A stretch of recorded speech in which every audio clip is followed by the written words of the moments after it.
As the second trial kicks off, the arena becomes a total bloodbath. Most candidates lose their minds. But our main character, Unsil, stays chill against the wall, observing the carnage like he is dissecting a body. Then comes the real shocker. During the final showdown, everyone thinks the strongest fighter, Nung Wugong, will absolutely shred Unsil. Wugong unleashes a storm of slashes. But Unsil keeps dodging effortlessly. He already memorized Wugong's patterns by studying the bodies the brute left behind. Unsil baits him on purpose, pushing Wugong to lunge for a lethal strike aimed straight for his head and heart. In that tiny window, Unsil ducks and jams his short sword into the neck, a lethal trick from his grandfather. Speaking of his grandfather, that name Unsil. That is what his grandfather called him after finding him abandoned in a field covered in snow. He also learned the Undertaker trade from him, since the old man was a mortician himself. One night, when Unsil thought they were just heading out to play together, he never realized that would be their final night. He soon found the old man with his eyes gouged and both arms hacked off. His grandfather had crossed paths with a stranger who called him the legendary demonic blade, Bujeng Yang, claiming he was a clan traitor for leaving and that his only destination now was hell. Now, listening to his grandfather, he hears his final dying wish, to forget revenge and just live a happy, normal life. Well, that is not how this story goes. This time, Unsil simply cannot grant his grandfather's request. Examining the old man's body, both arms were clearly severed at once. The attacker used a rare downward slice technique to do the brutal job. Plus, the move shifts midway to go straight for the eyes. Unsil realizes a lethal technique like that must come from the demonic path. Specifically, only the Tianzu yoga technique leaves a brutal wound like that. Looking at his grandfather's back, he sees 93 marks from hidden weapons, like a sky of falling flowers. There must be some kind of mechanical device that can fire hundreds at once.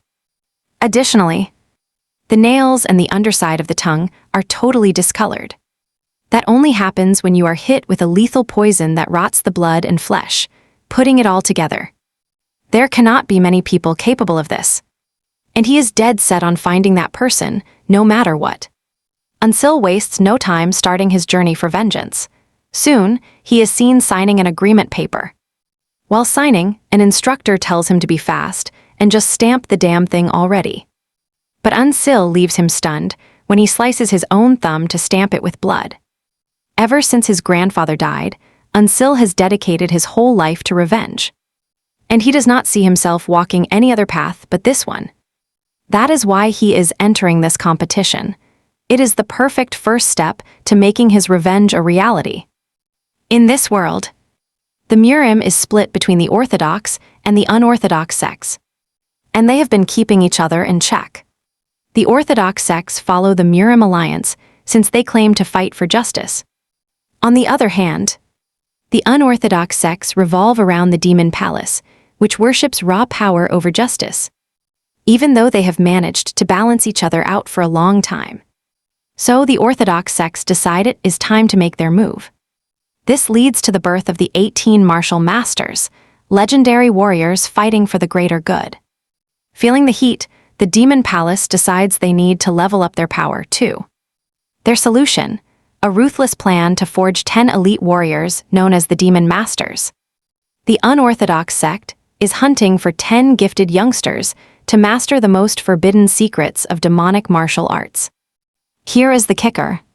They do not care where you come from or what crimes you committed before joining this competition.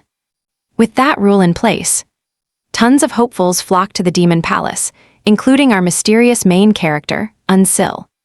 Standing there in a sea of hungry young warriors, Unsil feels the bloodthirsty aura radiating from every single person. He quickly realizes someone in this crowd is linked to the monster who killed his grandfather. Since his target is a high-level expert, Unsil knows he needs to become a master just to stand a chance. That is exactly why he is so focused. He has to become one of the 10 demon masters to gain the power needed for his revenge. Suddenly, a massive, terrifying guy steps out to address the crowd of hopeful recruits. He introduces himself as the legendary head instructor, Hyuk Ryan Yang. The kids are completely blown away. It seems Hyuk is a massive celebrity in the demonic world for his brutal deeds. Hyuk explains. He tells them they are here to find the absolute best prodigies from across the demonic sects. Only those who survive their insane trials will even be considered for the rank of the 10 demon masters. As for the first test, he announces that palace experts are going to do a full physical inspection of every candidate. The second they hear this, they start complaining. This feels too easy. They were expecting something way more intense for a high-stakes demonic competition. The masters ignore the whining and start checking bodies to see who actually has the goods to survive. The big, muscular guys. They are thrilled, thinking their massive builds just earned them a free ticket to the next round. An instructor named Jin Gak approaches, Unsil to give him the once-over. The instant he touches him, he thinks one thing: this kid is basically a walking corpse. He genuinely wonders why someone this weak even bothered showing up here. But then he feels it, a terrifying, cold-killing intent pouring out of Unsil. Still, Jin Gak realizes it would be a total disaster if he let someone like Unsil move on to the next phase. So he fails him on the spot, but Unsil, he does not look surprised at all. He knew he would never pass a physical test because he simply lacks the right build. After all, he spent his entire life just taking care of dead bodies. Even so, Unsil is certain that his journey is far from over. A bit later, the head instructor ends the trial.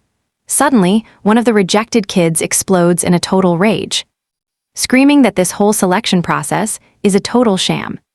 He demands to know why they are even hosting a competition if all they care about is muscle. Hyuk just looks at the kid and tells him he clearly knows nothing. He explains that the most vital foundation for any martial art is your physical build. Hyuk mocks the kid for failing the most basic standard imaginable, even though they open the doors to literally everyone. One kid starts complaining, insisting they were promised a real chance at this. Hyuk just smirks, telling him not to sweat it. The second trial is starting right now. He is looking for those with the grit to master martial arts, regardless of their weak bodies. Without missing a beat, Hyuk officially kicks off the second phase of the test. But then, the rules are simple and brutal. Fight to the death until only one survivor remains standing. Most of these kids are absolutely floored by the bloodthirsty nature of the command. But that aggressive guy from before, he is already shifting into killer mode. If killing is what it takes, he is more than ready. He zeroes in on his first victim immediately, and it looks like Unsil is the target. He snatches up a spear and hurls it straight at Unsil, aiming to end him right there. The weapon flies true. It streaks toward Unsil, but at the last second, it is clear he was not the actual goal.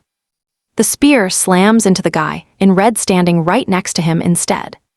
Turns out, this was a personal grudge against a longtime rival. Red Shirt screams, collapsing to the floor as he coughs up blood in his final moments.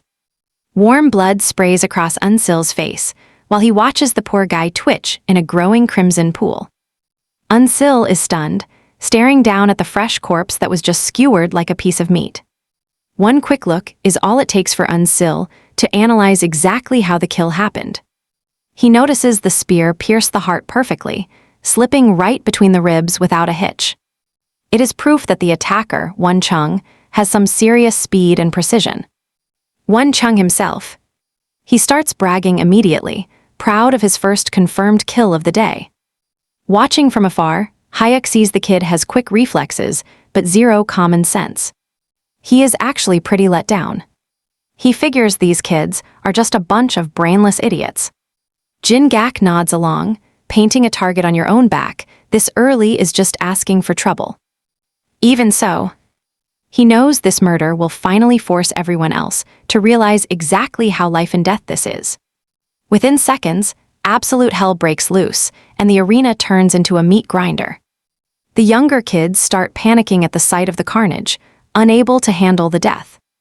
Amidst the screams, Hyuk and Jin Gak spot one boy who seems completely unfazed. He is just leaning against the wall, calm as can be.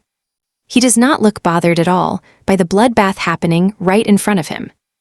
Then Hayek notices Unsil is also keeping his cool, while the others lose their minds. Seeing this, he has to take back what he said about everyone being an idiot. Unsil stays composed, realizing the others are the real fools for letting their fear take over. The goal was not to go on a killing spree, it was to survive. That means survival is the priority, not how many bodies you can pile up. He knows that as long as he stays rational and cold, he will make it out alive. Unsil actually leans down, checking the corpses to figure out what kind of techniques killed them. While he is investigating, a guy with a long-range weapon spots him and zeroes in. He realizes Unsil has not joined the fight and is just standing there wide open. But Unsil is way too focused on studying the wounds to notice the danger behind him. Annoyed by his lack of fear, the attacker hurls his weapon straight at Unsil's head. A heavy weapon whistles past Unsil's head and shatters the entire box he's carrying on his back. This guy actually starts mocking him, asking why a monk carries such a heavy box. Turns out, it held birthday gifts from his grandfather, and now they're all ruined. Breaking them just made Unsil very angry. Inside the wreckage is a sword. But this attacker doesn't think Unsil has the guts to actually fight him. He laughs at Unsil's puny sword, calling it pathetic. But while he's distracted, that cool swordsman from before appears and cuts him down in one hit. The guy boastfully tells Unsil not to thank him, because he was just the perfect bait to kill his enemy. While he says all this, Unsil stays focused on his task, completely ignoring the man and his arrogant boasting. The swordsman assumes Unsil knows zero martial arts, viewing him as easy prey. Suddenly, an assassin strikes from behind, trying to take the swordsman out. But he cuts him down easily, as if he has eyes behind him. Hayek asks Jin Gak about the swordsman, because he's wielding a famous blade known as the extermination sword. He wonders why this kid is carrying the legacy weapon of the legendary Black Soul, who was known as the strongest wandering swordsman. Jin Gak reveals that his name is Nung Wugong, and reports say he discovered the Black Soul's secret manual along with that sword. Apparently, Wugong mastered the manual, becoming the sole disciple of the Black Soul. Jin Gak admits he lacks physicality, but he's still the favorite to win because no other candidate seems strong enough to beat him. However, Jin Gak believes that unforeseen variables could still flip the entire script. After the brutal chaos ends, Wugong and Unsil are the only survivors. And Wugong is actually shocked that a monk like Unsil made it this far. Wugong bragged that killing Unsil would earn him a spot among the 10 demon masters. He's eager for the kill, even though Unsil is facing the strongest fighter in the entire arena. He doesn't look scared at all, maintaining his usual cold expression. And that's because he has finally found his opponent's weakness. Unsil arms himself with his short sword, confident that he can actually win this fight. Wugong decides to play with him first, unleashing a flurry of slashes that all strike at once. Surprisingly, Unsil dodges every single slash without taking any serious damage to his body. Hayek and Jin Gak are watching this closely, and though it looks like Unsil is getting overwhelmed, they notice he's twisting his body at the last second to avoid every fatal wound. Suddenly, Jin Gak realizes the truth. Unsil mastered his opponent's patterns just by examining the corpses left behind. Jin Gak is blown away by Unsil's insane level of observation. Unsil decides to provoke him, saying his sword skills are absolute trash. He's only sliced surface flesh without causing any real damage. Jin Gak senses the provocation, but he's worried, fearing Unsil might not land the decisive counterattack needed to end the duel. Unsil's bait works. Wugong is absolutely livid, charging in with a desperate attempt to end this once and for all. As Wugong lunges forward, Unsil knows he has only one shot, and he finally sees his path to victory thanks to the corpses he examined. He realized Wugong's final strike always targets the vitals, instinctively aiming straight for the heart or the head. Because of this, Unsul has already prepared the perfect counter. Just as that sword is about to connect, Unsul suddenly ducks, slipping right under the strike and leaving Wugang completely wide open for a lethal response. Back then, his grandfather taught him about a specific weak point in the neck that every martial artist fears. Apparently, even a child could take down a master if they strike that acupoint with perfect precision and enough force to pierce the skin of that area. This is exactly what Unsul is aiming for now. And without even realizing it, Wugang has handed him the opening his short sword needs to dig deep. With no time left, Wugang's neck is caught by the blade, and his blood begins pouring out in a heavy, crimson spray. Finally, Wugang's body hits the dirt, leaving Unsul as the only one left standing on this battlefield. Jingak and Hayuk are stunned. This was the wild variable Jingak told us to watch out for. Hayuk is honestly disappointed that someone using the Black Soul sword arts lost to Unsul after having such high hopes. Regardless, Hayuk has to call it. Unsul is the official winner of this second trial. Suddenly, Unsul finds himself in a void, seeing the distant silhouette of his grandfather. He runs toward him with pure joy. But the happiness shatters when his grandfather turns around, and his eyes are completely gone. The old man cries out that he can't see anything, and the cold weight of reality hits Unsul hard. Just then, Unsul snaps awake, realizing he's actually on a ship in the middle of the sea. He must have passed out from blood loss, but he notices something that shouldn't be possible. Despite those brutal wounds from the fight, he doesn't feel a single drop of pain in his body. He must have been healed by a top-tier doctor from the demonic palace. He sees other men on deck who all look like battle-hardened survivors. That's when it hits him. These are the ones who actually made it through the first trial. Soon, the latch above them swings wide open, and Jingak appears, ordering everyone out because they've reached their next nightmare, the place known as Hell Island. Jingak barks orders at the candidates, leading them toward a cluster of caves that will be their new homes. He tells them to toss their old rags and weapons aside, then step back at once. They've put on the new uniforms and swords. It seems they're free to choose whichever cave looks most comfortable to them. In no time, Unsul spots the perfect spot to set up his new camp.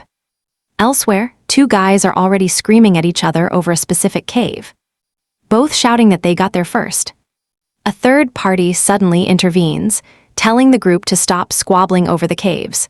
There are more than enough prime spots for everyone here to choose from. Deep down, Unsul is secretly mocking these candidates. They have zero clue what went down in the second trial, and they have all let their guards down completely. He notices their flashy, expensive clothes, a clear sign of wealth. These guys are definitely the spoiled brats of the world's most prestigious clans. Unsul realizes the truth. The second trial was just a clever way to weed out the weaklings they can actually kill. As he stands there, quietly analyzing the whole situation, Jingak suddenly appears behind him. He asks why he hasn't picked a cave yet, calling him out for being incredibly sluggish since this whole thing started. It seems Jingak has been keeping a close eye on Unsul since the previous trial ended. Now, he is just waiting to see which cave he chooses. He tells him to hurry up, so Unsul points toward a cave with a tiny, cramped entrance.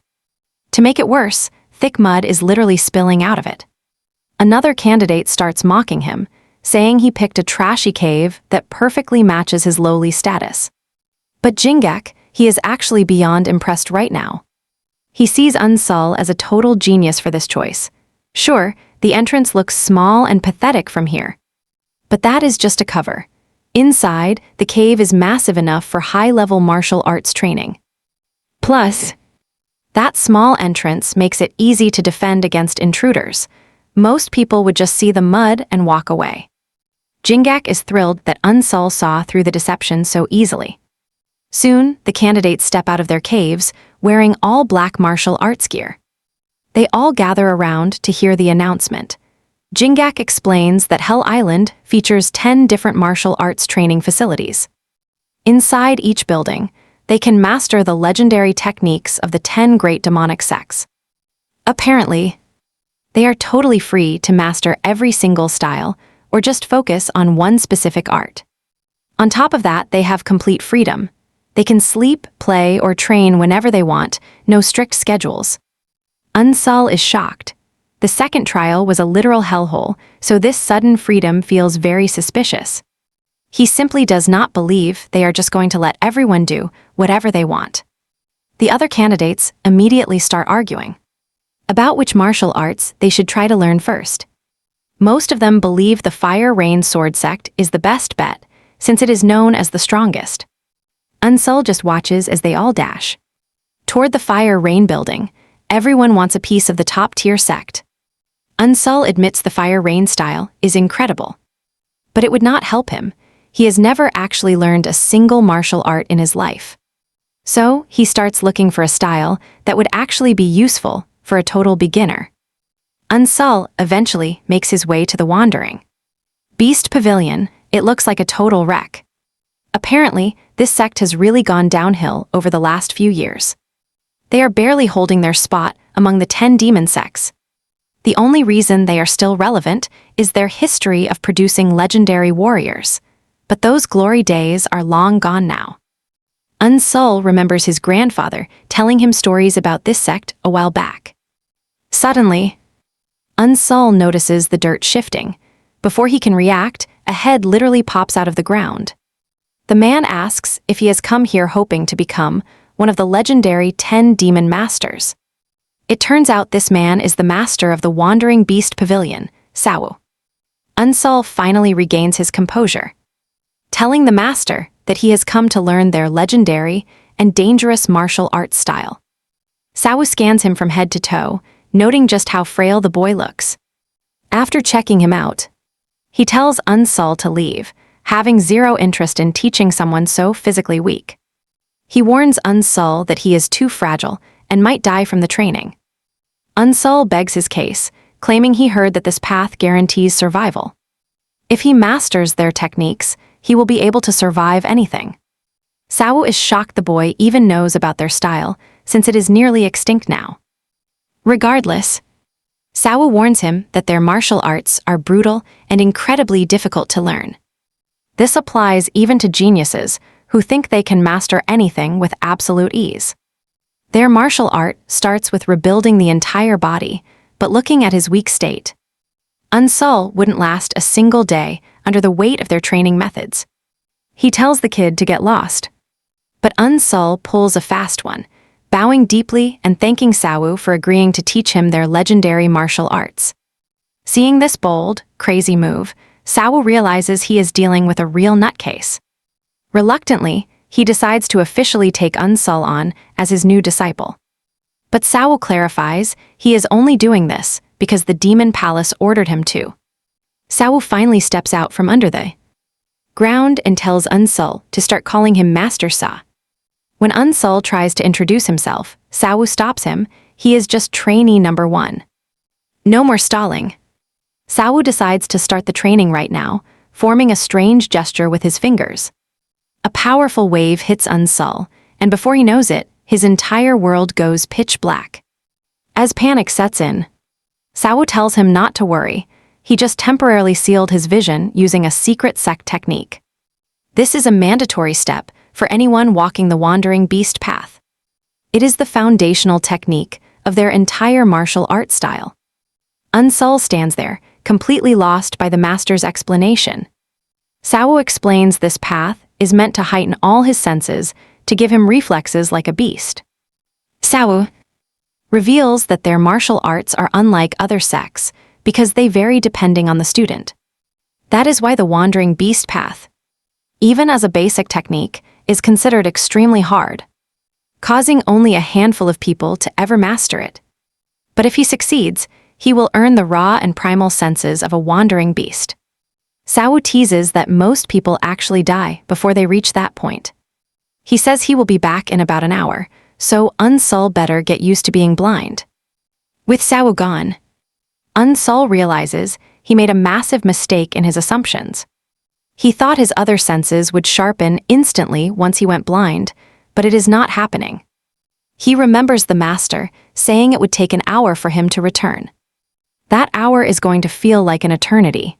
He realizes he must adapt as fast as possible because this is a deadly competition.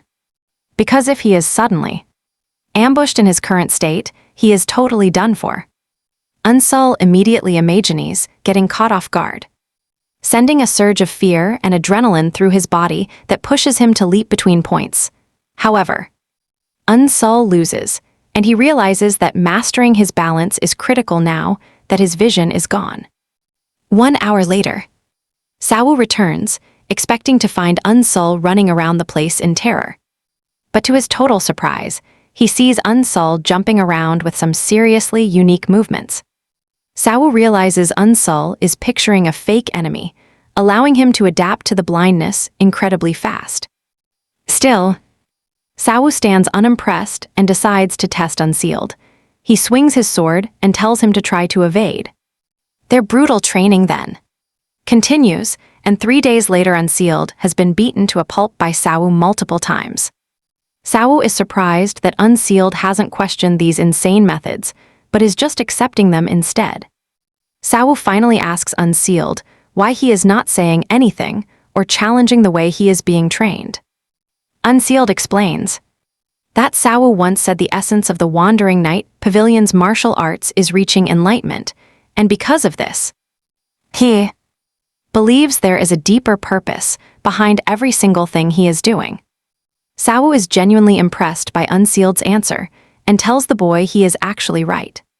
He then suggests that they get back to training.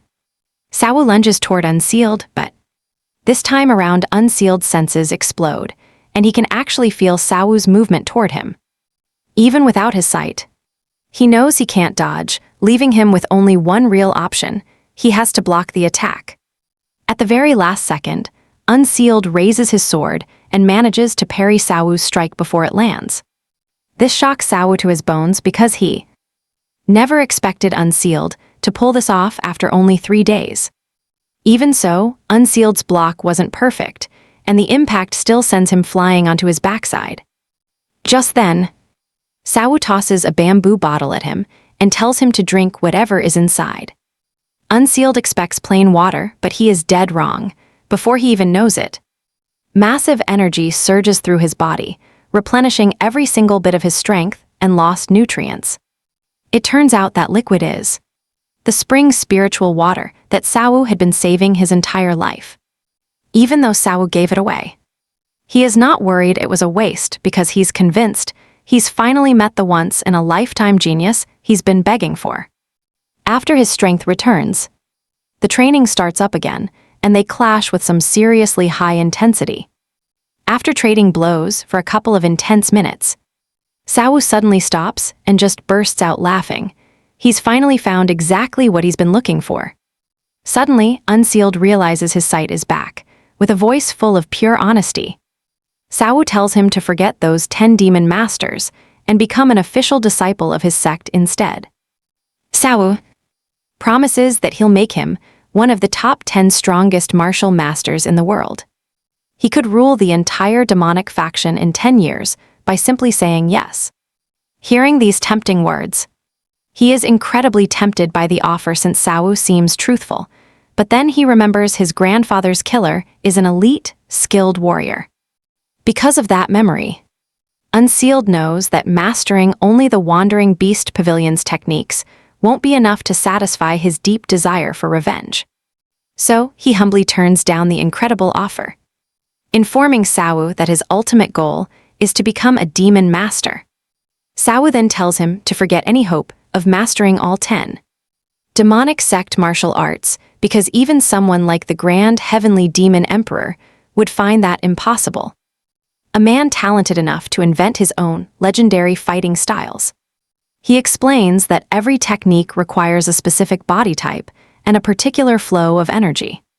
He notes that regardless of how gifted someone might be, they are physically limited to mastering only 2 or 3 distinct styles, which is why focusing on a single martial art is the true shortcut to becoming the strongest in the demonic faction. Despite all this logical lecturing, Unsealed shows zero signs of changing his mind, so Sao finally backs off, even though he is disappointed by the refusal. He promises to teach Unsealed a completely different kind of martial art instead. This shocks Unsealed since he knows he has only just grasped the fundamentals of the Wandering Beast sect, but Sao explains that their secret arts are not passed down through simple steps or boring theory. Sao reveals that Unsealed has actually been practicing the wild beast path this whole time. Suddenly, it clicks for Unsealed that every single sword strike Sao unleashed during their fight was actually a hidden form of the wild beast path. Deeply moved, Unsealed bows low to Sao, offering his sincere gratitude for all the guidance. Sao tells him to cut out the formal thanks, claiming he was simply following the direct orders of the Demon Palace. However, Unsealed isn't having it, insisting he'll never forget the help or the precious elixirs, but Sao just tells him to let it go. Sao explains that this is just the way of the Jianghu, and it is far better for a warrior to simply move past both favors and bitter grudges. With their business done, Unsealed drops to his knees for one final bow before departing. Sao watches him leave with pure respect, wondering how the world produced such a rare talent. While trekking deep through the forest, he realizes he can sense every tiny movement around him, wondering if this is the true power of the wild beast path. Since this constant awareness is totally draining, Unsealed realizes he needs a way to control this sensory overload. Otherwise, he'll never be able to truly rest. Right then, he focuses all his will on suppressing these heightened senses. He manages to succeed, and instantly feels the massive difference between looking at the world normally and seeing it through his sharpened senses. Unsealed pulls out his map to decide exactly where his training journey should take him next. He remembers his training time is strictly limited, meaning he has no choice but to move fast. After carefully weighing his options, he decides to seek out the demonic sect founder who challenged the great heavenly demon emperor 700 years ago. Speaking of this legend, he is the founder of the Fire Rain Sword sect. With time running out, he starts his journey. Unsealed figures out that the strongest of the 10 demonic sects might be his only real option. Upon arriving at the building, he realizes that it is quite exclusive compared to the martial hall of the Wandering Beast Pavilion. He knocks on the door and the instructor inside wonders who it is. Then, the instructor, Jin-gak, opens the door and he is shocked when he sees Unsealed at the entrance. Unsealed bows to him, saying he has come to learn the martial arts of the Fire Rain Sword sect. Even Unsealed is shocked when he realizes that Jin-gak is a martial master from the Fire Rain Sword sect. Jin-gak tells Unsealed to follow him and lets him know that the candidates who entered earlier have already finished the elementary trial and have moved on to the intermediate trial. Apparently, there are 3 sections there including the elementary, intermediate, and advanced levels. Jin-gak then asks why he is coming to the Fire Rain sect after 2 weeks. Unsealed reveals that he was learning martial arts at the Wandering Beast Pavilion instead. Jin-gak then casually asks if he learned the wild beast path, and Unsealed affirms this, shocking Jin-gak. He doesn't believe that Unsealed actually mastered the wild beast path in just 2 weeks. He is pretty sure he is a genius, but this sounds absolutely impossible to him. He believes that Sao sent him on his way after he couldn't cope with him. Once they reach the training hall, Jin-gak gets serious and introduces himself, revealing he is in charge of the beginner trial. Jin-gak asks if he is really interested in learning the Fire Rain sword art. He says it would be better for him to head to another martial arts hall. Unsealed appreciates the concern, but lets him know he is interested in the sword. He is specifically interested in the sword arts of the Fire Rain sword sect. Since this is the case, Jin-gak slams his foot and a training manual appears. Jin-gak tells Unsealed that the manual is the introductory form of the Fire Rain's 13 forms. He urges him to study the manual and train himself. However, Unsealed is confused because all he can see are strokes written on a large note with no idea what to do. Jin-gak is shocked, forcing him to ask Unsealed if he can even read a sword manual. Unsealed gives him a more shocking answer, telling him that he actually cannot. Until the competition, he has never learned anything about the path of the sword.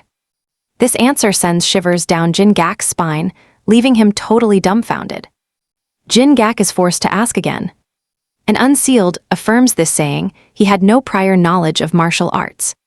Instead of being disappointed, Jin-gak is actually impressed because he has seen what Unsealed has done and knows that with proper teaching, he would be exceptional. Jin-gak then asks Unsealed if he can read even if he can't follow the steps, and Unsealed says yes. Unsealed then reads out the manual writing, which is basically prep instructions before practicing. You must follow these before practicing the moves in the manual. Unsealed tries to follow the guide, but he ends up doing rubbish, shocking Jin-gak. He cannot believe that he is about.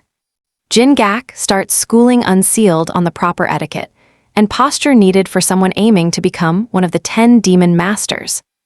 Moving closer to the boy, he physically adjusts Unsealed's stance, showing him exactly how to loosen his limbs and keep his core from tensing up like a rookie.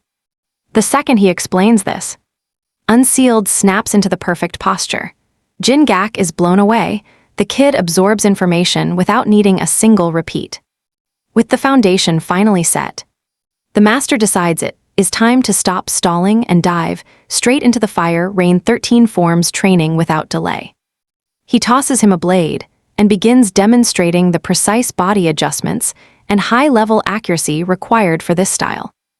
Like clockwork, our main character mimics every single movement with terrifying accuracy. He is doing everything exactly like he was shown. Jin-gak just stands there in silence, forced to admit that this kid is not just lucky, he is a genuine cultivation prodigy. After a grueling session, Jin-gak sets a new challenge: visualize a real enemy and execute the fire rain 13 forms with intent to kill. Unsealed is a bit confused. He doesn't quite get the point of fighting ghosts, but his teacher explains that this is the ultimate test for him. If he wants to reach the intermediate hall, he has to prove his worth through this specific trial right here. Basically, it is all about seeing if there is actual sword intent hidden within those basic movements. Once he hears that, Unsealed realizes this is his big break. He needs to crush this test fast, especially since the opportunity arrived much sooner than expected. To nobody's surprise, the enemy he chooses to visualize is the monster who murdered his grandfather and sent him to the afterlife. Unsealed draws his steel, unleashing the first form of the fire rain style with nothing but cold precision and absolute fury. The master is completely stunned by it. He has never seen someone move with such raw intensity while maintaining perfect execution of the sword moves. But as Unsealed flows through the forms, Jin-gak notices something strange. The boy is actually altering the traditional techniques. He is literally modifying the fire rain 13 forms. This style is meant to be fluid and spirited, but the way Unsealed swings, it is sharp, jagged, and honestly terrifying. Jin-gak hardly believes his eyes. Rewriting the fundamentals of a sex core technique is a feat only a grand master should be capable of achieving. He also picks up on something. The boy's moves are dripping with a scary amount of killing intent, as if he is staring down a hated mortal enemy. It is hard to believe that the orthodox moves of the Fire Rain sect could be changed as if they were nothing. He is treating these sacred forms like they are a rough draft for his own brand of violence. Seeing this, the master realizes Unsealed's past was far more brutal and unique than anyone could have ever imagined. Pretty soon, Unsealed catches himself too. He realizes he is already accidentally warping the 13 forms of the Fire Rain sect. He wonders if the wild beast path is taking over, and while blending the styles sounds cool, he knows it is risky business. If he keeps this up, he will end up creating a completely different swordsmanship, instead of mastering the traditional Fire Rain 13 forms. Thinking quickly, he snaps back to the original style, but somehow, he looks even more lethal than he did when he was improvising. He focuses back on his target, letting all that bottled-up rage explode through his blade in a storm of steel. Jin-gak is just watching in awe now. he has to admit that Unseal's speed is reaching an unbelievable level. As he closes the distance, Unseal gets lost in the bloodlust. The phantom target feels real now, and he's determined to make sure this monster never escapes again. Knowing this, he bets everything on every single technique he has left in his arsenal. Unseal lets all his bottled rage explode at once. He unleashes a barrage of lethal slashes to end his enemy, but the recoil is so intense it starts tearing into him too. His balance breaks, and his grip on the sword completely fails him. Jin-gak watches him fall, but he is not angry at all. He is actually blown away. Unseal stands there in total shock. Jin-gak just told him that he passed the test. Jin-gak explains that this test was actually about his sword mastery and his ability to execute the fire rain 13 forms under real battle pressure. Jin-gak helps him retrieve his weapon and confirms he met every single requirement for the exam. Jin-gak calls his technique amazing and urges him to head straight to the intermediate chamber right away. Unseal is deeply grateful toward Jin-gak for everything he has done for him. Teaching a complete amateur the ways of the sword is a nightmare, and he knows how much patience it took.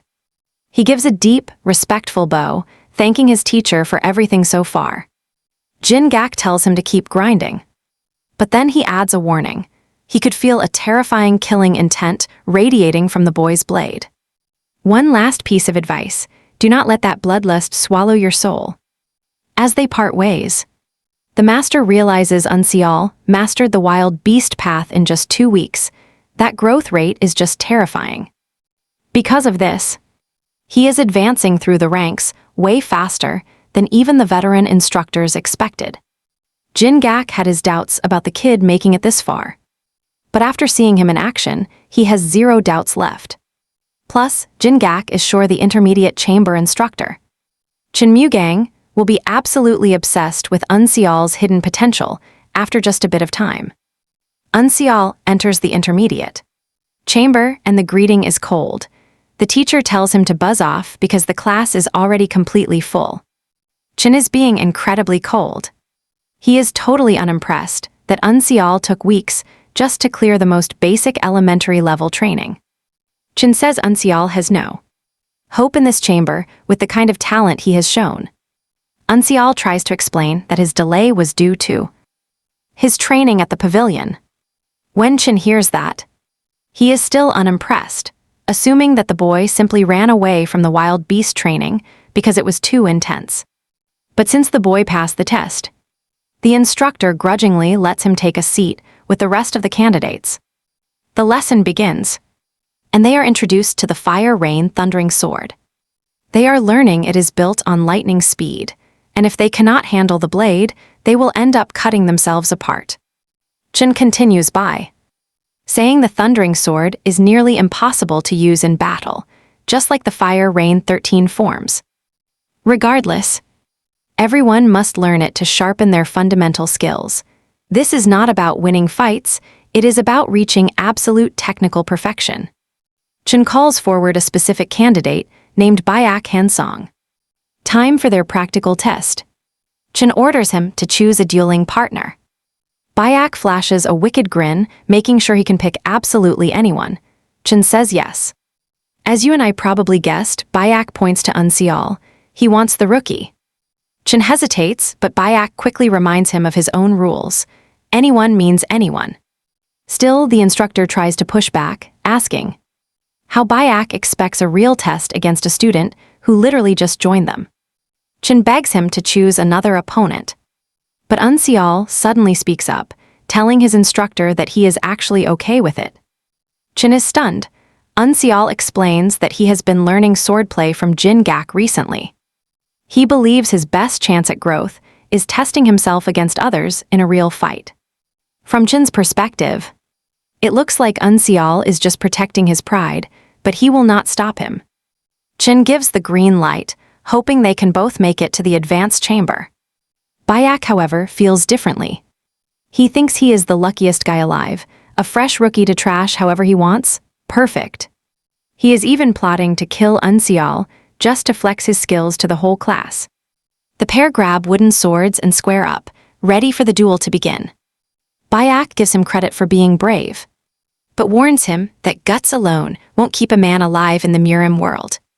Bayak lunges forward immediately, but Unseal slips past the attack with zero effort at all.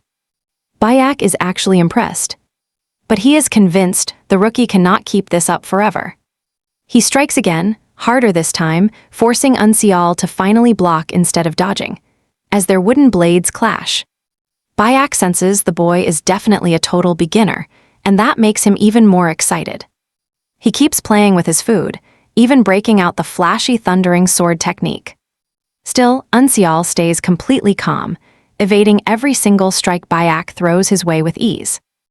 By now, frustration is setting in, and Chin notices. He realizes Bayak might not be a sword master. But more importantly, Unseal is dodging as if he is reading Bayak's mind every second. Chin starts to suspect that Unseal has actually mastered the wild beast path already. As a seasoned martial artist, he knows how brutal the wild beast path is to learn, despite it being a basic technique. It is usually something only high-level masters can pull off. Bayak refuses to believe the rookie learned something that intense in just 2 weeks. Chin decides to get serious, reminding Unseal that this duel is not just about constant dodging. He needs to see real sword skills and test their combat reflexes properly. Hearing those words, Unseal finally gets serious, launching an assault with the Fire Rain 13 Forms technique. Bayak feels zero threat though. This version of the 13 forms looks slightly off to him. He is cocky enough to think he can just dodge the strike with zero effort. But reality hits hard. The technique comes at him so fiercely that he suddenly finds himself struggling to survive. Several doubts begin to swarm through Bayak's mind as he questions if Unseal was purposely testing him with a variant of the 13 forms just to mock him. He wonders if Unseal is trying to catch the instructor's eye to get fast-tracked into the advanced chamber. Seeing how things are playing out, he knows his reputation is on the line. So Bayak switches it up and taps into the deadly Usura sword style. He unleashes the blood-shattering strike, aiming to end Unseal right here and now. This move is a lethal killer from the Usura sword sect, and because Chin didn't set any rules against specific sword styles, he is unable to stop the fight. Suddenly, Chin notices that despite the fact that Unseal is facing a lethal fighting style, he has maintained his balance. The idea that Unseal actually mastered the wild beast path crosses his mind again, though he refuses to believe it. Unseal keeps on effortlessly dodging every strike coming his way, forcing Bayak to pull out an even more lethal secret technique: the Bloody Wind Warping Moon. Even Chin is completely dumbfounded by this move, watching in horror as Bayak leaps into the air toward Unseal. It all happens in a blur, and by the time the dust finally settles, Unseal has his blade buried in Bayak's chest, using the Fire Rain 13th form.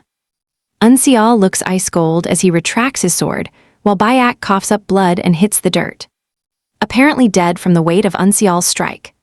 The crowd is frozen in shock and horror, trying to process the fact that Bayak might actually be dead.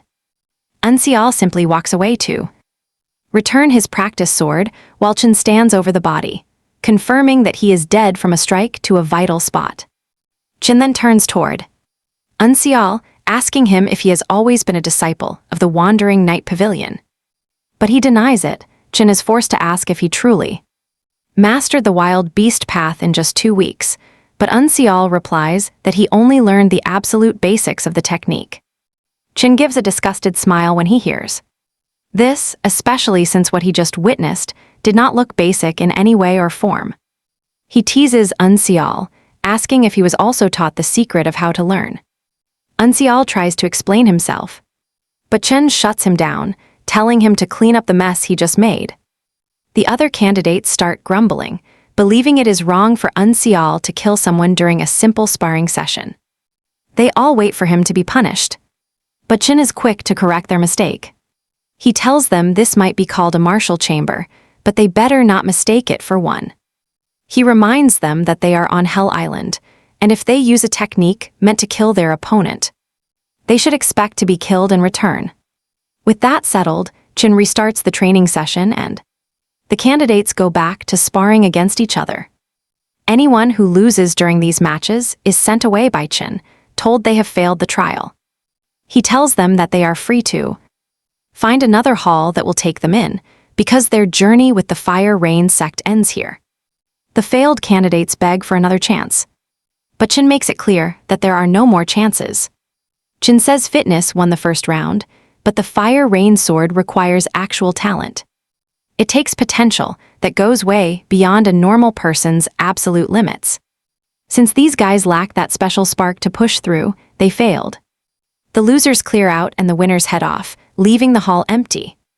Chin notices Unseal is still standing there and asks what he's still doing in the hall. Confused, Unseal asks if he needs to leave too, and Chin says yes. He's won his place and earned the right to enter the advanced chamber. But Unseal has other plans. He would actually rather stay in the intermediate chamber. Chin is baffled. Why on earth would anyone choose to hold themselves back?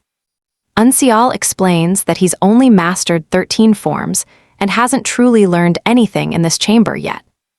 This shocks Chin. The kid mastered the wild beast path to see through Bayak's attack, yet he claims he's learned nothing.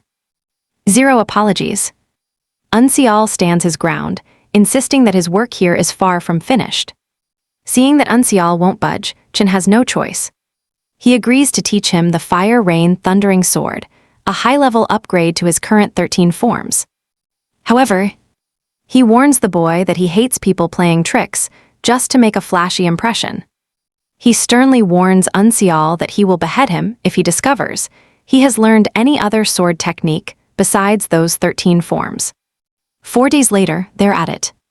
Unseal is still training under Chin, pushing through one brutal, high-intensity session after another. Chin scrutinizes his every move. After checking everything he knows, he confirms that the kid wasn't lying at all. He really does lack the most basic fundamentals, even though he's just started learning real sword techniques. His focus and sheer determination are something you don't see often. Chin sees that fire in Unseal's eyes. He looks like a man who would literally die for martial arts. It all makes sense now how he mastered the wild beast path in just 2 short weeks. Check this out. Unseal is already swinging that thundering sword technique like a pro. His learning speed, absolutely insane for a beginner. Unseal is pushing hard when Chin suddenly tells him to stop and listen to the core principles of the sword. Unseal's skeptical. Chin explains that this specific style is all about rapid twists and fluid body movements. It's designed to help you dodge and counter multiple strikes in the blink of an eye. These aren't just flashy moves you can throw around in a random street fight. However, Chin notices Unseal is swinging with lethal force, as if he's trying to end a life right now. Unseal is confused. Isn't the whole point of a sword to use it in the real world? Chin admits it. Demonic arts need killing intent, but to reach the highest realms, the Fire Rain sword must abandon that bloodlust. He warns, Unseal must purge that murderous intent from his mind, or he'll end up creating a style that destroys him. And finally, it finally clicks for Unseal. Chin is saying the exact same thing as Jin Gak. Chin admits his secret. He once lived solely for the sake of killing. He ruthlessly slaughtered anyone standing in his way. But that choice cost him his pride and ruined his martial skills. Techniques meant only for death are dangerous traps.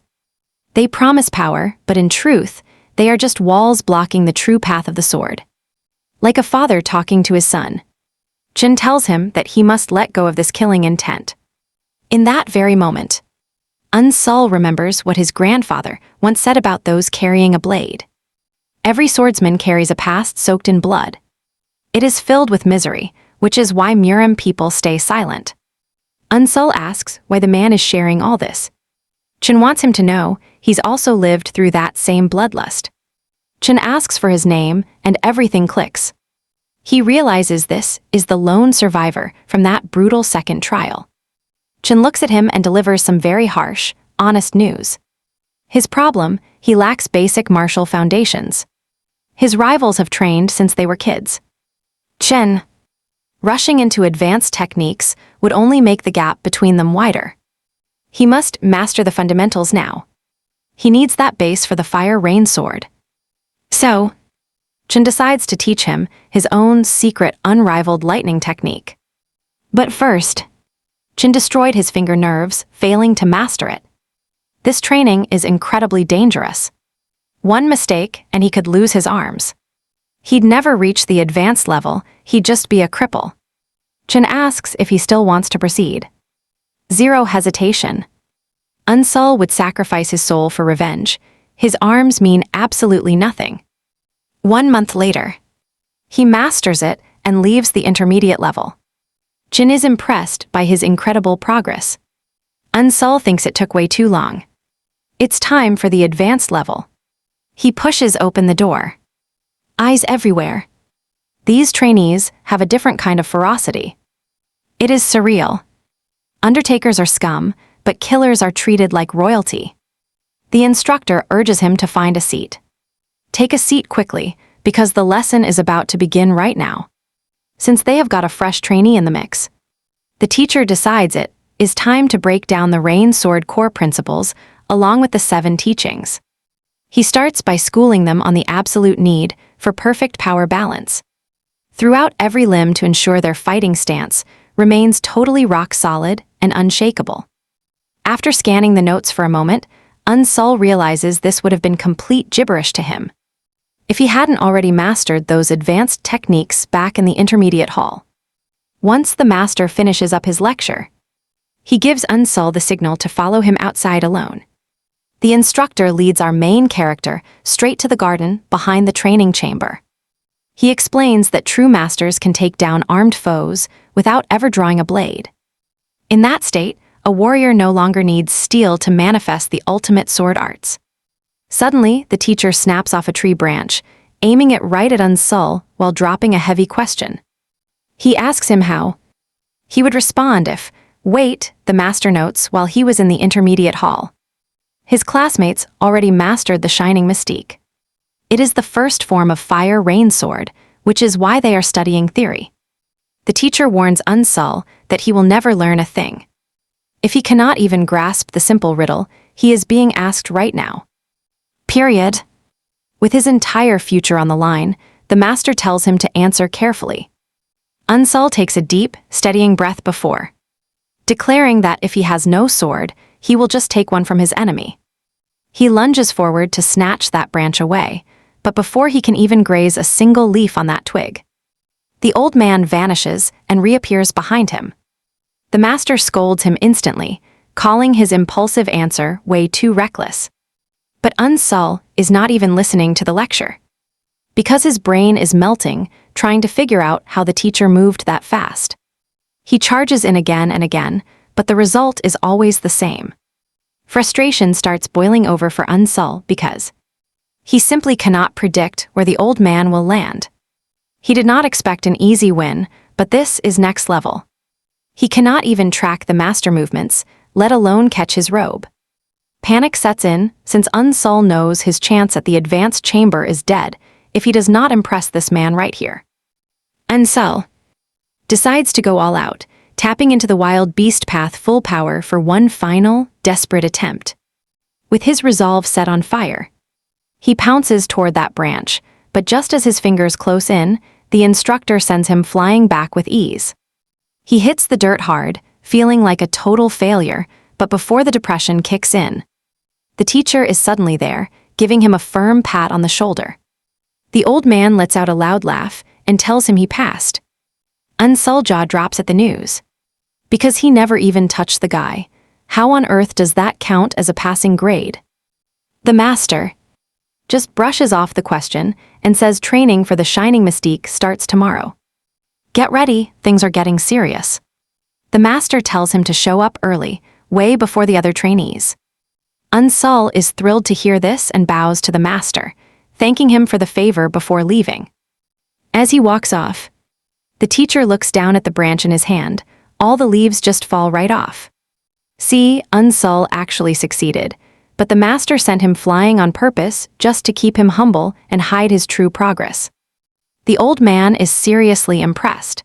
He is expecting big things from our boy Unsul in the future. A bit later, Unsul is strolling through the forest when he decides to cycle his kai. You never know when a fight might break out. Suddenly, his wild instincts kick in. He senses multiple shadows creeping up from behind him. He counts exactly how many are hiding. 5 guys step out from the shadows, looking absolutely furious.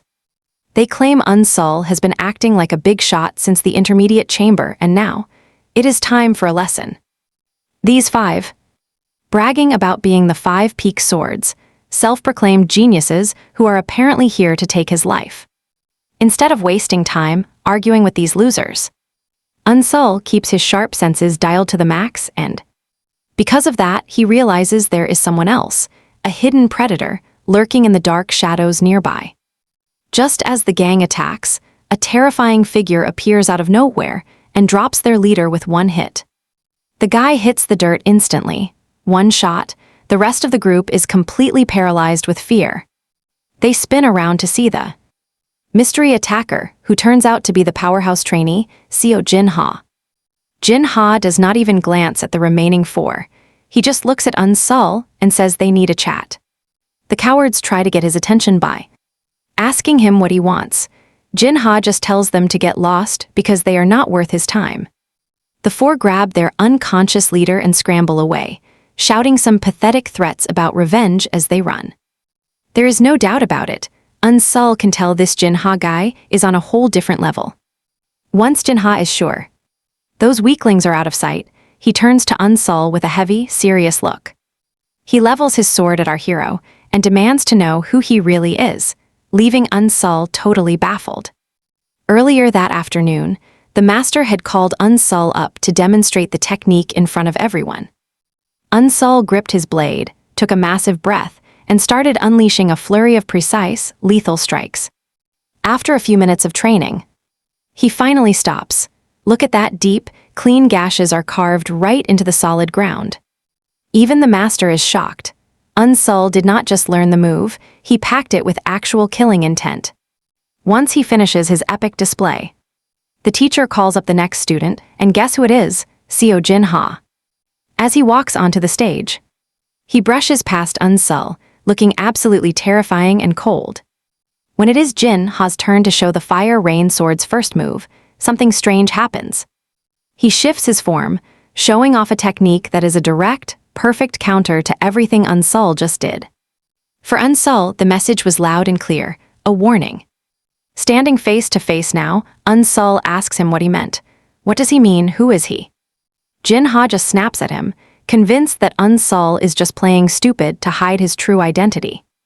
He reveals that he knows the truth. Not everyone on this island is actually here to become one of the 10 legendary demon masters.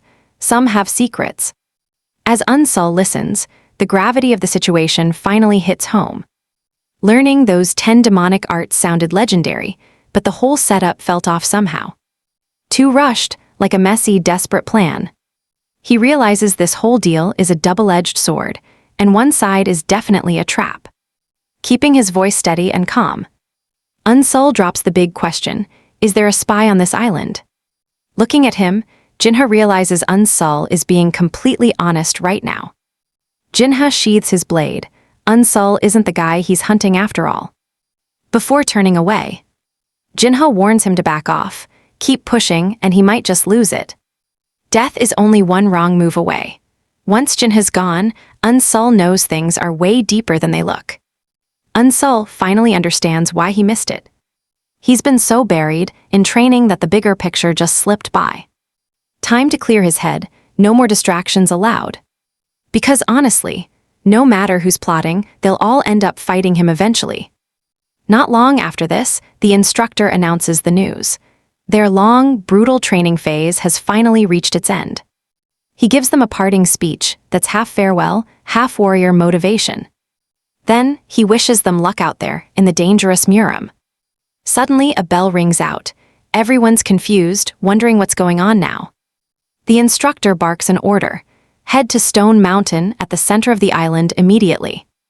Seconds later, the trainees gather at the mountain, where the head instructor is already waiting. Once he sees every single head is accounted for, he speaks.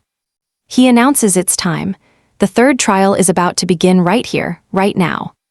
Most of the guys are totally lost. Why is he talking about a third trial? Everyone was expecting the second trial next. This math isn't adding up for them. But Unsul, he's the only one who actually knows what's really happening. Jingak delivers the final blow. All living quarters are being sealed off right now. You won't step foot inside those chambers again until the 10 demon masters are decided. He warns them to grab their gear from the caves before they're locked forever. A trainee asks, how are these 10 selected? The head instructor just sighs, looking completely disappointed in all of them. He's annoyed they've been here this long and still haven't caught on to the game at hand. So he lays it out plain. The instructions are simple. You are all expected to kill each other. Hyuk makes it clear. Keep slaughtering until only 10 of you are left standing. Use any method you want. Hyuk really doesn't care how you do it. You can run, you can hide, but he warns them there's a massive catch to that plan. As the clock ticks, they're going to start restricting the map. Anyone caught in the dead zones will be hunted down and slaughtered by those killer demons standing right behind him. Those demons, they're a nightmare in capes. Just looking at them is enough to make any normal person shake with pure terror. Even Unsul is sweating now. He can feel their overwhelming killing intent from all the way over here. It's obvious, these guys are martial artists on a completely different level. Right then, a trainee asks Hyuk, are they actually allowed to hunt the killer demons? Hyuk bursts out laughing. He is clearly impressed that there are candidates bold enough to set their sights on the top. Hyuk gives them his answer. You can fight them, you can even kill them if you're strong enough. He reveals the ultimate prize. Any candidate who eliminates a killer demon will immediately take their place as a demon master. Talk about raising the stakes. As soon as he speaks, the realization hits hard. Taking down a killer demon is leagues more dangerous than fighting a handful of fellow trainees. Hyuk reminds them that anything goes. Form a team, or even better. Ambush your rivals. There are no rules here, just you and I watching them fight to become demon masters. Once they grab their supplies from the caves, the group is dismissed and the trainees scatter. Unsul wastes zero time putting distance between himself and the others. He knows he has been marked ever since he showed off his skills. He knows well. People are going to jump him, just like that Peak 5 group tried back in the forest. Safety is the priority, his best bet, getting to the wandering pavilion before anyone else catches up. Once he arrives, something feels off. The ground doesn't feel like he remembers it at all. He drops to his knees to feel the shift in the earth, and immediately senses someone rapidly approaching his position. Right then, a guy bursts from the bushes with other trainees hot on his heels. He begs Unsul to save his life. Unsul grips his sword. He is not taking chances. This could easily be a setup.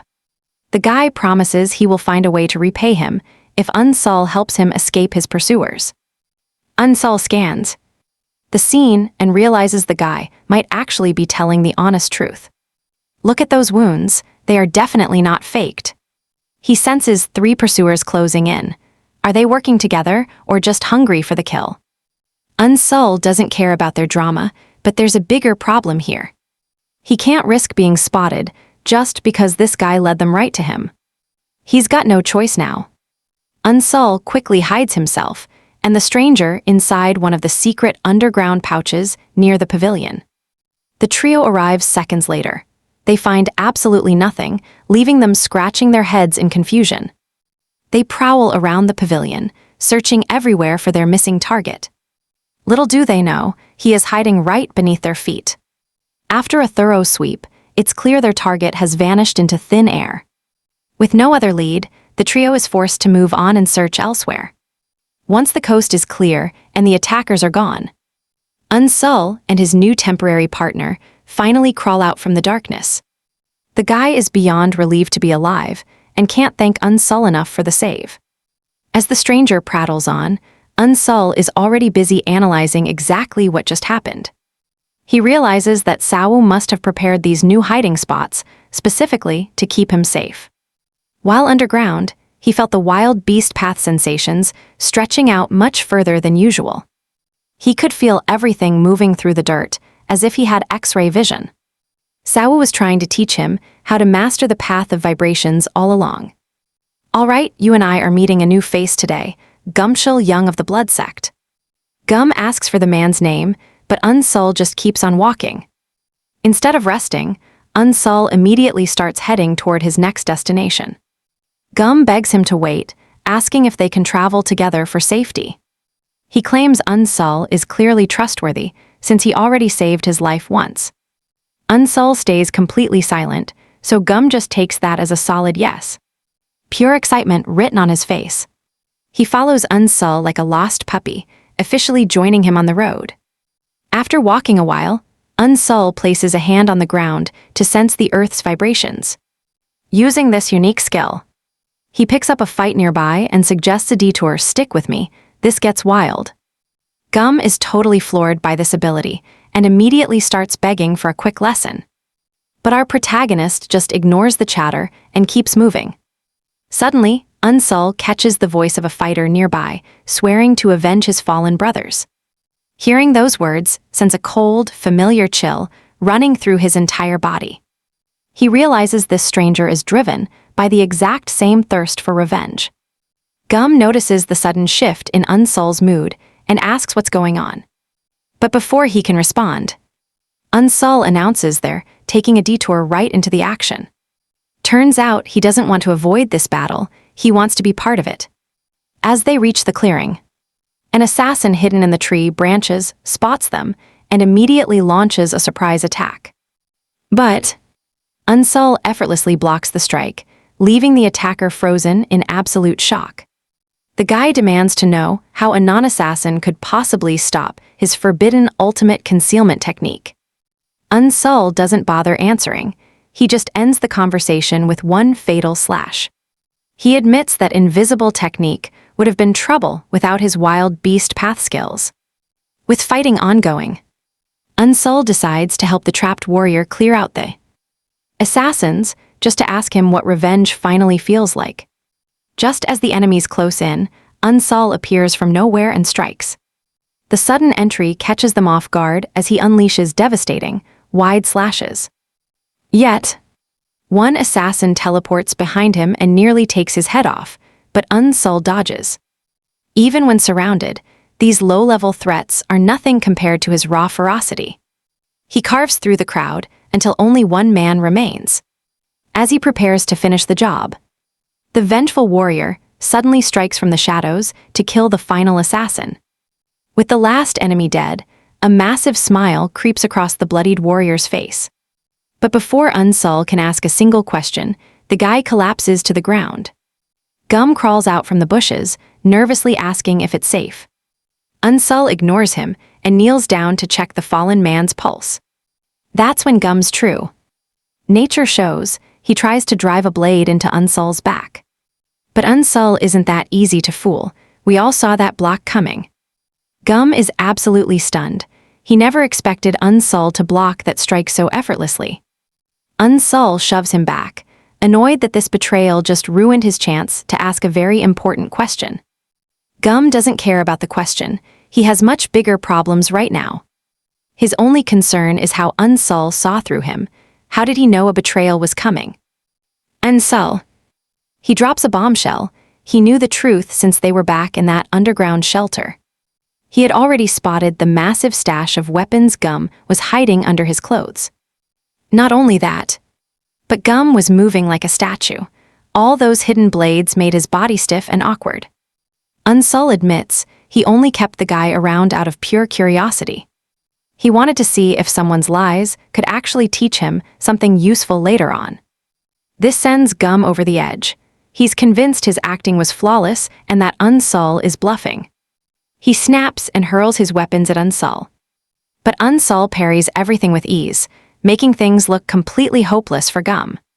Cold fear sets in. It's becoming clear that Unsol can literally predict his every single move. Then, in a flash, Unsol's insane speed takes over. He closes the gap instantly and delivers a sharp cut to Gum's shoulder. Unsol mocks him, saying great weapons are useless if you can't actually hide them from your enemy. If you're too clumsy to keep them hidden, they're just dead weight. Still, Gum refuses to fold. He bets everything on one final, desperate charge to take Unsol down. He lunges forward, but Unsol is on another level. He glides past and cuts the man down instantly. With Gum finally dead, Unsol sighs. That fight was actually risky. Without knowing about those hidden blades, he might have been in trouble. He looks at Gum's face. It's just a typical death stare, the kind most losers have when they die. But then, he thinks of the revenge seeker's face, calm, satisfied, and completely at peace. He wonders if he'll ever have that same look when his own vengeance is finally complete. Before leaving, Unsol claims the dead man's blade. He's now armed with 2 swords. Meanwhile, deep in the shadows of the brush, a mysterious figure is watching Unsol's every single move. They've seen his power and potential. This stranger admits Unsol has talent, but he's still green. In their eyes, he still needs a serious power-up to survive. Because on this island, weakness is just a death sentence. Fast forward to the next day, Unsol is being hunted by a pack of trainees who want him dead. His body is already covered in bloody cuts. He keeps running, though. He knows his attackers have no intention of letting him go alive. While sprinting for his life, his mind is racing, trying to find any way out of this deadly situation. High above on a mountain peak, the head instructor and Jin Gak watch the chaos unfold. The instructor asks for numbers. Jin Gak confirms that from 86 trainees, only 41 remain. The instructor is actually impressed. 3 days in and 41 survivors, that's better than expected. He realizes the ones left are the real deal. So, he decides it's time to give them a real test. Back on the ground, Unsol ties his daggers together as the hunters close the distance. He whips the blades backward, knocking one attacker away and buying himself a moment to fight back. You and I can see Unsol realizes he's got 0 chance out in the open. Right then, he decides to drag the fight into terrain where he actually has a fighting chance to survive. He bolts straight for the Fire Rain Sect building. But little does he know, the instructor is already 1 step ahead and plans to lock down that location next. Unsol makes it inside safely, leaving a deliberate trail of blood for his attackers to follow. They track him into a cramped space, thinking they have him trapped, until Unsol suddenly appears right behind them. He nearly takes the first guy's head clean off. But the attacker barely blocks it, screaming to his buddies that the target is behind them. The guy scoffs, telling Unsol they aren't idiots and won't fall for such cheap tricks again. A brutal clash breaks out, but Unsol is already reading his opponent's sword paths like an open book, allowing him to easily dance around every single incoming strike. The second he dodges the man's lunge, Unsol spots a massive opening for a counterattack, and he does not hesitate. He swings with such raw power that his opponent's head is sent flying. The rest of the crew loses it, swarming Unsol all at once in a blind rage. But they quickly realize the narrow hallway is making it impossible for them to fight together. Unsol, however, is right at home. He actually thrives when things get tight and chaotic. He takes full control, making life a living nightmare for them. Scanning the room, Unsol sees the path to victory. If he takes them on 1 by 1, they're finished. Realizing Unsol is about to pick them apart, one assailant gets desperate and lashes out. He whips his weapon, forcing it to ricochet wildly off the stone walls. It nearly snags Unsol, but he manages to dive out of the way at the very last second. Now that they've finally flushed him out of the narrow space, the crew tries to scramble out, only to run smack into a literal brick wall. It's their team leader, and he is absolutely livid that his own men are trying to retreat. They try to explain they were just repositioning, but the captain isn't hearing any of it. He ignores their pleas. With a single, devastating swing, he decapitates them both, spraying blood across the cold floor. He mutters about how pathetic and useless his crew was. This is exactly why he never wanted to work with such trash anyway. Now the trash is cleared, you and I are left with the final showdown. The man acknowledges Unsul's skill before introducing himself as Woo Moon-sung. He asks for Unsul's name, but our hero is only focused on his rank. Unsul asks if he's the boss, which only serves to insult Woo's pride. He decides names don't matter anymore, since Unsul is about to become a corpse. Woo lashes his whip, aiming to ensnare Unsul's sword directly. Before Unsul can even blink, his blade shatters into pieces. Woo laughs, mocking the Fire Rain sect for only teaching him one defense move. That's when it hits him. This man knows every secret behind his shining mystic technique. All right, you and I are still wondering, how exactly does he know all this? Unsul wonders if Woo has some secret information network he doesn't know about. Woo spots the distraction. Unsul is overthinking, and Woo is moving in. A narrow miss. Unsul watches as Woo's weapon shatters everything in its path. Fighting here is suicide. Unsul needs space, so he bolts for the main hall. Dual-wielding time. Unsul draws his second sword and prepares to get serious. But another heavy swing from Woo sends him flying backward. From the shadows of that dark space, Woo slowly emerges. He's mocking him now. Unsul just isn't giving him the challenge he wanted. He lashes out with his whip. Before Unsul even realizes it, he's completely trapped. Woo starts trash-talking, telling Unsul that this is finally the end.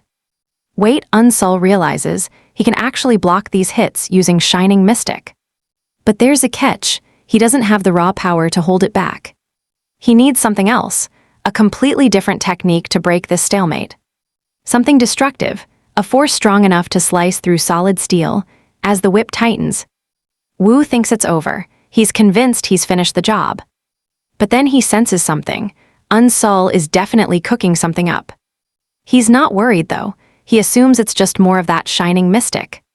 His cocky face turns to pure horror as Unsul explodes out of the trap with a massive golden aura. It turns out he just unleashed the unrivaled lightning and thunder technique that his master Xian taught him. Before Woo can even react, Unsul is on him with incredible force. In the blink of an eye, Unsul tears right through him. A lethal cut. Woo doesn't even feel it until the strike is finished. Everything stops. Woo's body shuts down and he hits the ground dead. Woo is down, but the toll is heavy. Unsul staggers, coughing up blood. That skill is incredibly powerful, but it comes at a price. Unsul realizes he can't spam this. It's way too advanced for his current level.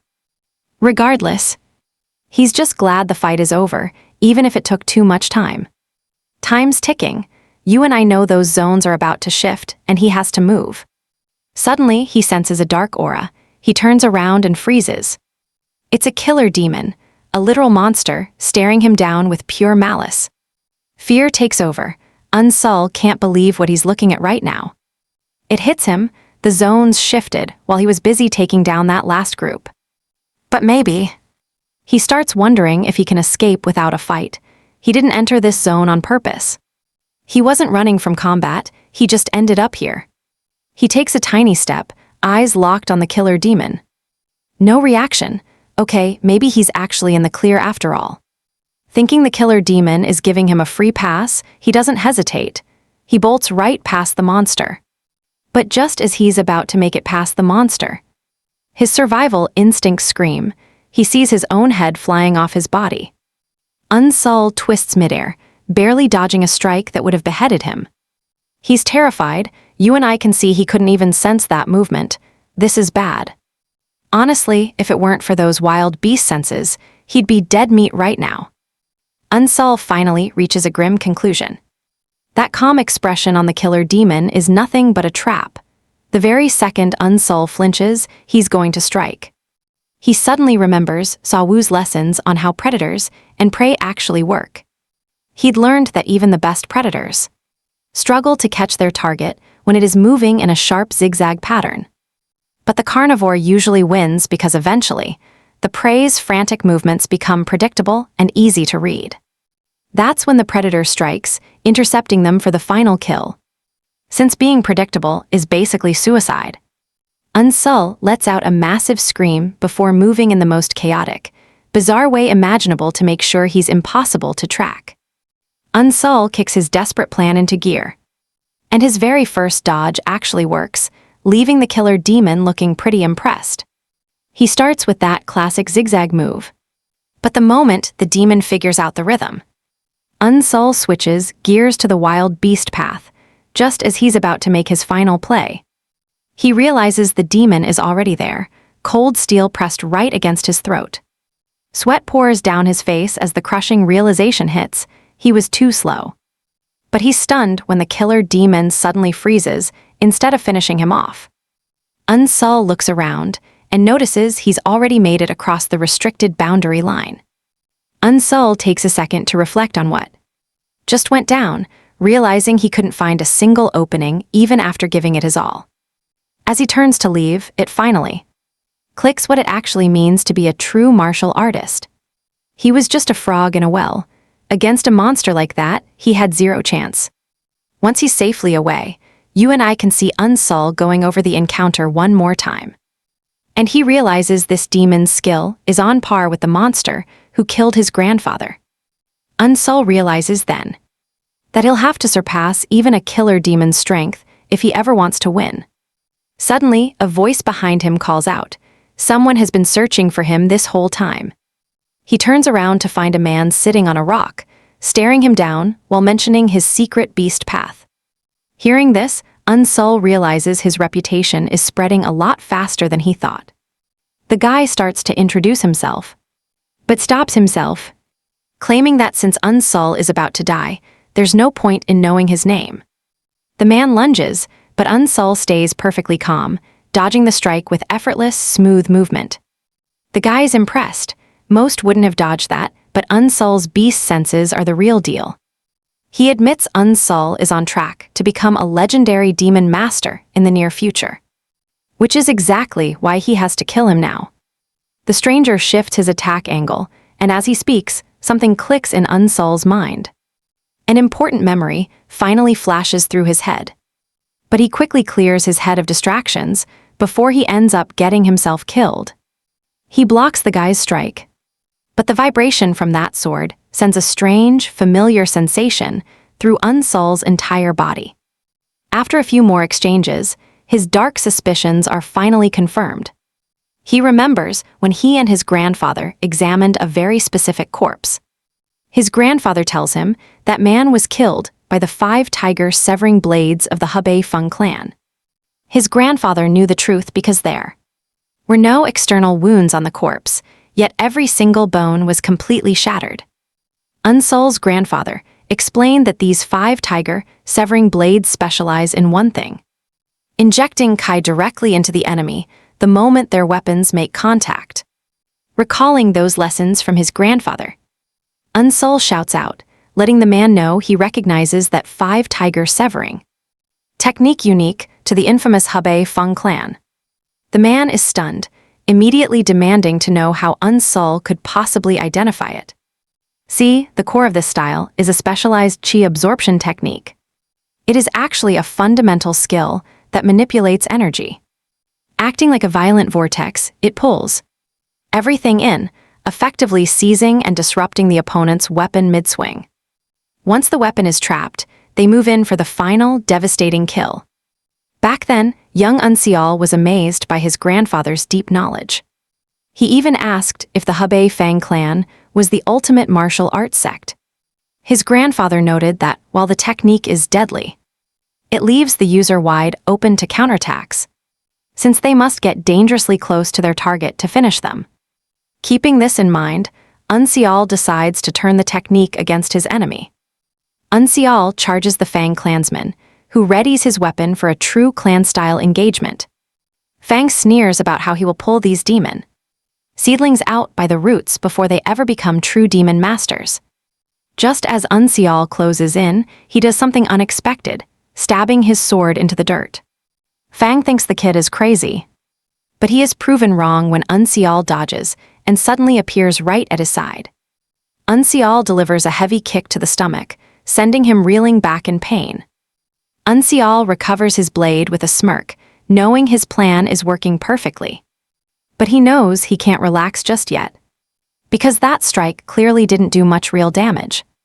He's not stressed, though, as his opponent is a veteran warrior. He never expected a few cheap tricks to take down a master like this. Now, you and I can see he finally knows how to counter him. Remembering the advice from his chamber instructor, he was told to let the enemy strike first before moving in a split second. Fang lunges forward. Instead of losing his cool or acting on impulse, Unseal flows with the attack with the hope of changing the momentum at the very last second. Unseal executes the move perfectly, his blade barely grazing Fang's head. Fang's life flashes before his eyes. That's when it clicks. Unseal is using Fang's own technique against him. Fang refuses to believe it is possible because his energy absorption technique is strong enough to pull heavy boulders from a distance. Apparently, this skill is so powerful that even expert masters struggle to find a counter. He simply cannot accept that a young boy like Unseal has the skills to actually counter him. Fang tries another attack. This time, he cranks up his absorption, unaware he's just making Unseal's blade even faster. Unseal gains the advantage, and just as he is about to slash Fang, Fang dodges the strike because he was already expecting it. He catches Unseal completely off guard by suddenly cutting off his energy absorption. Boastfully, he tells Unseal he doesn't need energy absorption to kill someone as weak as him. Fang lunges forward while totally ignoring his technique, but this is what Unseal was waiting for. The moment Fang gets close enough, Unseal unleashes the Fire Rain Sword First technique, Shining Mystique cutting Fang down. Just like the others, Fang is left in shock at the technique Unseal just displayed. It turns out Unseal transformed the Shining Mystique from defense into a lethal attack. And to do this, he had to risk the other moves turning against him. Even Fang is forced to admit that Unseal is brilliant for changing how the attack works. Unseal starts walking away, leaving Fang shocked that he is actually being spared. Unseal tells Fang he is not part of the revenge, so he has no reason to kill him. Fang is relieved to hear this, and he suggests that they never meet each other ever again. Just as Unseal leaves, a dark figure appears behind Fang, revealed as a killer demon. Fang asks the demon killer if he is there to take him out, and the demon killer tells him he was only useful for the Orthodox sect for a short time. Fang is surprised that the demon killer knows he is actually from the Orthodox sect, and the demon killer scoffs, telling Fang he gravely underestimated the power of the demon palace. With that, the demon killer raises his blade and executes Fang. Meanwhile, Seo Jinho is facing off against a group of trainees from the hellish sect. While fighting, they manage to poison him. Because of this, 95% of his fighting spirit is completely gone. His enemies mock him, saying he is just a dead man walking unless he gets their antidote. Seo Jinho finally realizes that being alone might not have been the best option, because the group he is facing is just too organized. Instead of giving up, Seo Jinho grabs his sword with his left hand, ready to defend. One of the assailants mocks Jinho, admitting he is strong and talented, but there is no way he will adapt to using his left hand like a master right away. They suggest that he give up as they dash forward with the intent to finish him off. Jinho tries to stand his ground, but he gets hit with another poison needle again. With this, Jinho knows he will die in 10 minutes if he doesn't get the antidote fast. Realizing there is no point in fighting, Jinho finally lets down his sword, waiting to be butchered. Suddenly, one of the assailants drops dead right before they can reach him. And that is when they realize there is someone else hiding in the area. While they are still trying to understand the situation, Unseal appears behind them, looking all menacing and dangerous. Let's dive in. Unseal strikes like lightning, tearing through the attackers with pinpoint precision. In a flash, it's over. Unseal stands alone as the only survivor in a field now littered with bodies. Pure terror grips Seo Jinho as he watches Unseal slowly approach him. He starts begging for his life, trying to convince the cold warrior that he's not a threat at all. But Unseal doesn't even blink. He ignores the pleas and begins searching one of the fallen corpses nearby. It's clear what he's after. He needs that antidote and fast. The second he spots it, absolute success. A wave of relief hits him. With this, he'll actually stand a chance against the elites from the hellish blood castle. He turns to leave, but Jinho desperately calls out to stop him. The guy reveals he's been poisoned, and if he doesn't get that cure in 10 minutes, it's lights out.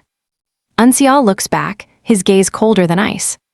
He tells him flatly that his mission is total elimination, and Jinho is definitely on that list.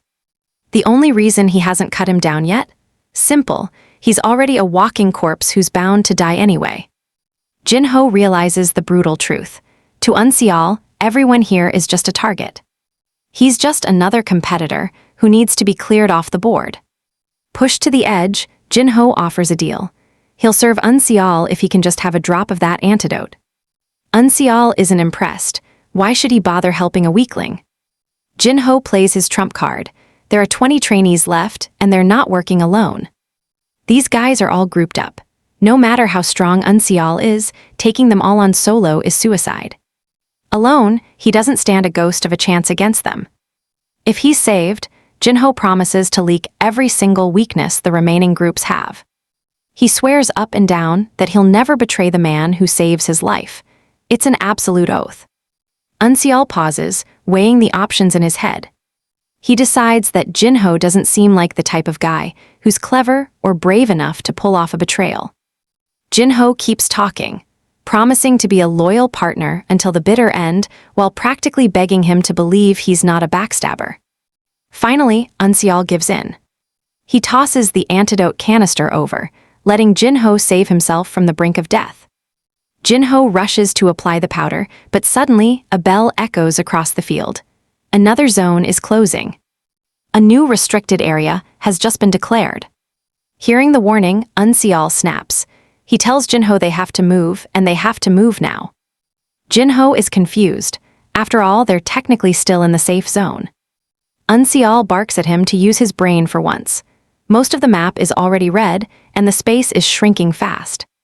You and I know what this means. In a shrinking zone, there is only one logical outcome. Every single surviving group is about to converge on their exact location at the same time. But he doesn't even finish the warning. The other groups emerge from the shadows, completely surrounding them. It's too late. Unseal realizes they've been caught in a trap.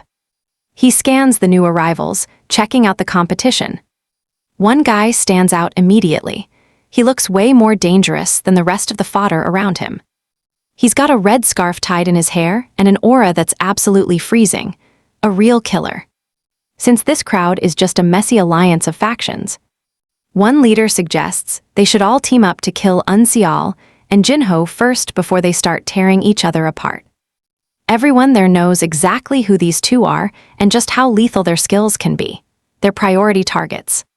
Trapped in a corner, the pressure is reaching a breaking point. Trapped, Jinho grips the antidote bottle, preparing for the fight of his life. With a stroke of genius, he hurls the powder at them, screaming that it is deadly poison from Hellish Blood Castle. Purple dust explodes across the clearing, leaving the terrified group gasping and covering their mouths in pure panic. While the enemies scramble to escape the poison, Unseal and Jinho seize the chance and bolt. Suddenly, one of the men realizes they have been played, shouting to the rest that the powder is a total fake. Jinho is just relieved the trick worked well enough to create a perfect smokescreen. Meanwhile, Unseal is already planning their next move, realizing that staying out in the open will get them killed. He decides they need a cave to even the playing field. And like they are sharing one mind, Jinho instantly understands his intention. Unseal tells Jinho to move fast because he knows a cave nearby they can use. Turns out, he is talking about his former living quarters, the ultimate tactical spot for them to fight in. Jinho is seriously impressed, realizing that Unseal has already mapped out every detail of their plan. The two of them charge toward the hidden cave area. But things take a dark turn when a thick cloud of smoke chokes the entire area, signaling the fact that the cave has become a restricted section. Killer demons have already locked down the perimeter, leaving the duo with zero room to breathe. Unseal realizes the higher-ups are watching, turning this into a restricted trap just for their own twisted entertainment. Panic sets in for Jinho as he frantically asks what they are supposed to do. Unseal tells him, "Those killer demons won't strike unless they are foolish enough to step into that fog. Since running is no longer an option." Unseal thinks that pinning their backs to those demon killers is their best shot, since they have no choice. They steel their nerves, preparing for the most desperate battle of their lives. Their pursuers finally catch up to them, absolutely fuming that Unseal and his partner have led them on such a stressful chase. Without a second's hesitation, they charge in for the kill. Up above, the head instructor watches the chaos, certain this clash will decide the future of the 10 demon masters. Daggers rain down on Unseal, but he dances through them, lunging straight for the man throwing them. He cuts the man down instantly, while Jinho holds his own, showing these attackers why he is on a different level. Suddenly, a long-range projectile whistles toward Jinho, forcing him to lunge backward. The sheer intensity of those long-range attacks forces Jinho and Unseal back-to-back once again as their enemies completely surround them. Looking at the odds, Unseal realizes they're standing on death's door, whispering that he has no regrets since he gave this life everything he had. The moment Unseal hears these words, he realizes his path is different. He cannot die here, not when the stakes are this high.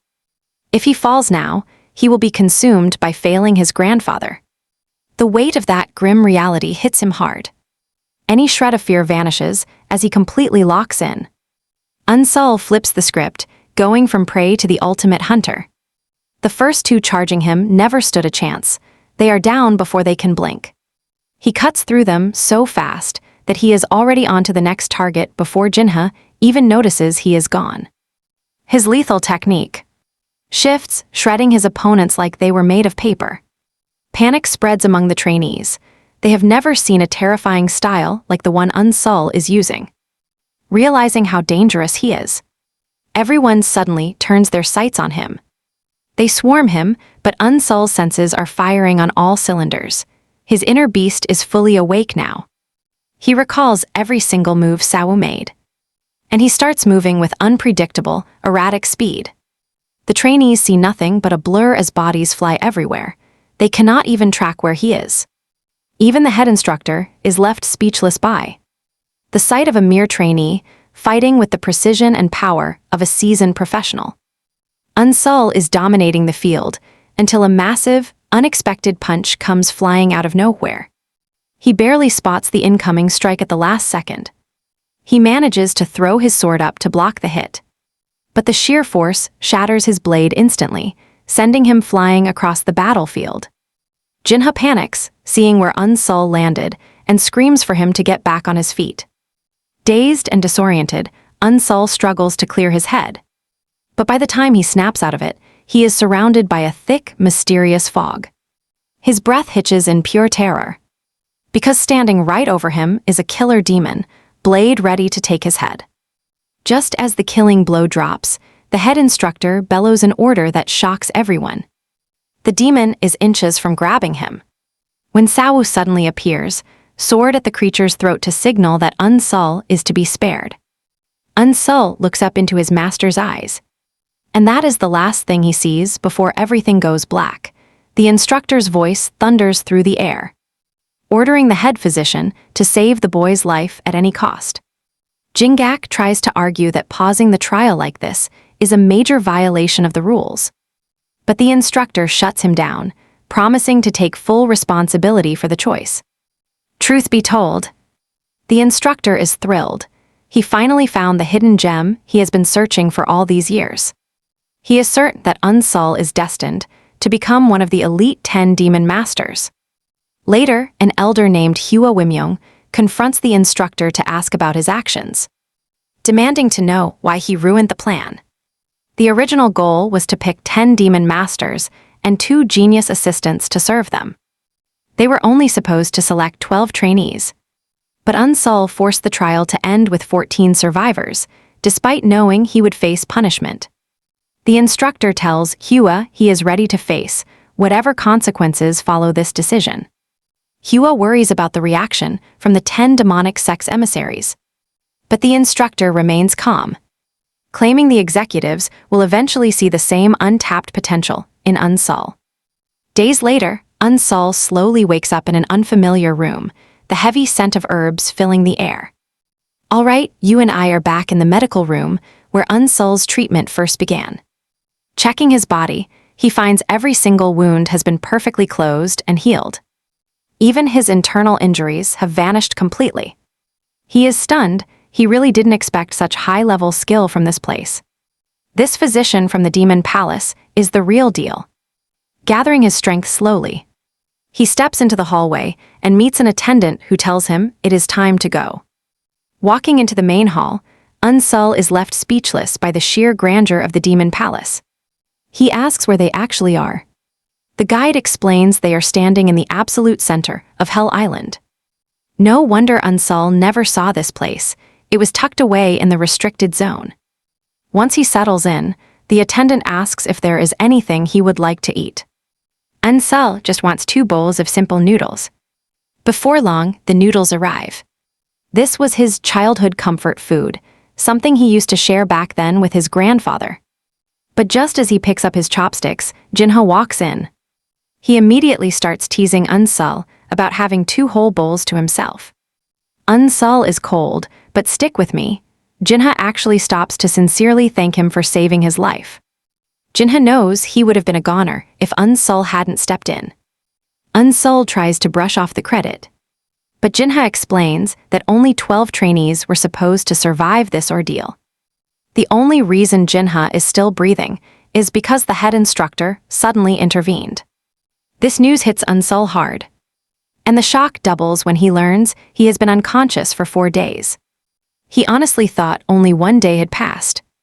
Jinha tells him he is lucky the infamous mad physician was nearby to handle his critical state. The guy is legendary, the best there is, but he is also completely unhinged. Failing to save his lover broke his mind, leaving him in a state of madness. Still, they call him a miracle worker. He can save anyone with even a single breath left. Unsol feels truly honored to be treated by a doctor of that caliber. Without a word, Jinha starts eating Unsol's second bowl while dropping some serious major bombs. Those killer demons, they were actually hidden masters sent by the 10 demonic sects. Now, those same sects are coming to claim their new successors. Unsol asks the burning question, why did the head instructor actually save him? Jinha shrugs it off. He was wondering the same thing, since the instructor seems desperate for Unsol to join the 10 demon masters. Do they know each other? Or maybe his sect has some secret connection? Unsol shuts that down quickly, insisting he has never met the man before. But hearing that the head instructor is facing heavy punishment for his actions, he can't help but wonder why a stranger would risk everything just to save him. Why take such a risk? Suddenly, a sound erupts. Trust me, this means the top executives from the 10 demonic sects have landed. We'll drag each image frame and we drag each image frame in to make the images run a drag drop into CapCut. And similarly with the audio file, we also drag like that all audio. I guarantee that all audio and images and videos are all created by me. So after I've dragged the audio and images, I will have a version like this. I will insert effects into each frame to create visual appeal for viewers finally. I will review the video one more time to see if there are any parts